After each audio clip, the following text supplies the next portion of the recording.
It's a special. It's the War Room. We're war-gaming different scenarios. We are not predicting that these things will happen. In fact, I think everybody on this set is praying that these things won't happen, but it's interesting. We were talking in the middle of the break that most of the people on the set and that are joining us via satellite really think these are light scenarios. These are the bedtime stories, as Bob Baer said just a minute ago. We're just asking, what would we do if they did happen? Our third scenario, anger and discontent at home. The year is 2014. Many Americans are feeling disenfranchised. People are isolated from their political leaders. They've been betrayed over and over and over again. Internet connects like-minded people, and the Bubba effect, a rise in individual militias. With me now is Michael Scheuer. He is the former head of the CIA Bin Laden unit. And back again is Tim Strong, a retired command sergeant major in the U.S. Army. Quickly, before we go, let me go to Michael and Gerald here on, or Stephen. Stephen, give me the, I'm sorry, I know. Thank God.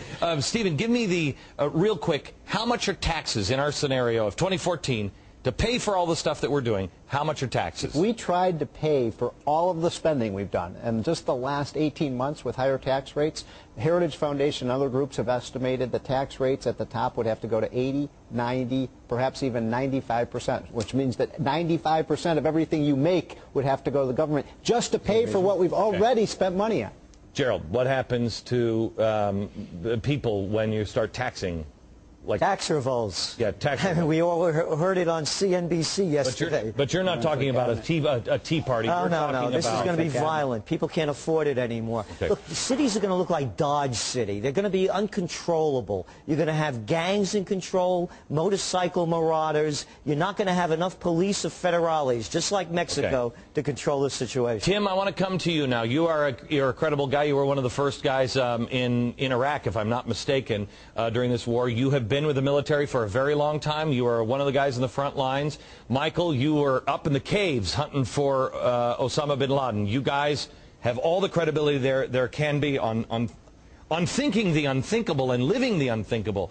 Tim, let me come back to you and ask you the Bubba effect. As I understand the Bubba effect, prior to what you set up in the opening, it is, let's say there's a rancher who's protecting his property down in Texas or Arizona, like the rancher that just was this week. And he defends his property. The ATF and the FBI come down, they arrest him, they haul him away. There's got to be Texans and Arizonans, they say, whoa, wait a minute, hang on. You people knew this was going to happen. Mexico has collapsed. They're coming across. I have a right to protect my own property. That's the Bubba effect. Now the government has to make a choice who the bad guys and who the good guys are, because people have been so disenfranchised. Is that possible? Glenn, that's totally possible, and that's the problem, because the Bubbas are compliance to civil, right, or civil ordained. The problem you have, Glenn, is you've got people that are going to do the right thing to truly protect the interest of the United States, to include their own, but they're the ones that are going to be apprehended for it because they did something to somebody that was not in compliance with what the U.S. government, because it's easy to arrest a guy who's going to be orderly and conduct himself accordingly, because that's what our society breeds. So the problem is... No, go ahead. No, finish. No, the problem is, that's going to get to the point where you see the other Texans and Arizonans that aren't going to allow to be arrested because of the first and second individuals at war. So your second, third orders of effect are going to become your Bubbas hunkering down and being anti-government. Okay. Michael, the government coming in and disenfranchising people over and over and over again, and having the people say, please listen to us. The average person, some people will listen to the government, but others, and I'm seeing it already, they know the Constitution, they know the writings of the founders, and they feel that the government, or they will in this scenario, and I think we're on this road, the government has betrayed the Constitution, and so they will see themselves as people who are standing up for the Constitution. So how do you diffuse this, Michael, or how long even do we have before this becomes a crazy real scenario? Well, I don't think you'd want to diffuse it, Glenn. We've had a 40-minute program so far, and all of the problems we've talked about in one way or another are the result of the American government either overspending or overreaching. Wait a minute. Are both of you guys saying that you don't want to... I don't think we would head for an American revolution. We would head for a French revolution. It would... This is a scenario that would tear this country apart and spiral us into something that maybe we have never even seen before, including the Civil War. Glenn, the Second Amendment is about, at base, not about hunting or about a militia, but about resisting tyranny. The founders were very concerned about allowing individual citizens weaponry to defend themselves as a last resort against the tyrannical government. I don't think the founders ever considered that there would be a tyranny of incompetence, but I think that's what we're facing. Okay. And ultimately, that's Gentlemen, the right of the American. Both of you guys, I mean, I can't believe I'm hearing this, and don't get me wrong, I am against the government, and I think that they have just been horrible, and I do think they are betraying the principles of our founders every day they're in office. But I have to tell you, this scenario scares the living daylights out of me because it is complete. It is shaking nitroglycerin.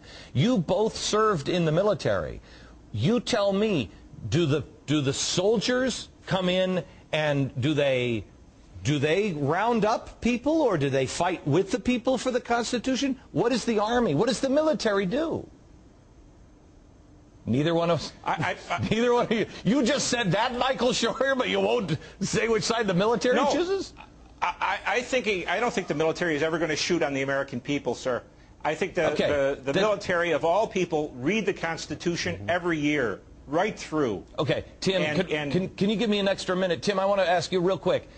Tim, we have military exercises going on in Iowa right now. We have a battalion, I believe, in Maryland. People are training for civil unrest all over the country. I believe the answers, that they give, and they say, well, this is for this kind of unrest or this kind of unrest.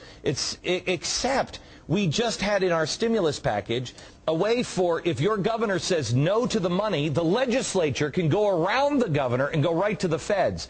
It's this kind of thing that would make the federal government say, you know what, we can call up the National Guard. We don't need your governor to do it. Do you believe those scenarios, or is this crackpot stuff? No, hey, Glenn, I think that's a possibility. But to be frank with you, Civil War, history repeats itself, and I don't think that you will have brothers fighting each other like we did back in the Civil War. We've learned our lesson. It's state-owned, but it's also state-sponsored by those people of that community. All right, guys, I would love to have you back because I don't even understand this. I don't understand where you're going, but I've got to move on now. We're up against a break. And I've got to talk to you about, where does God fit in all of this? Or does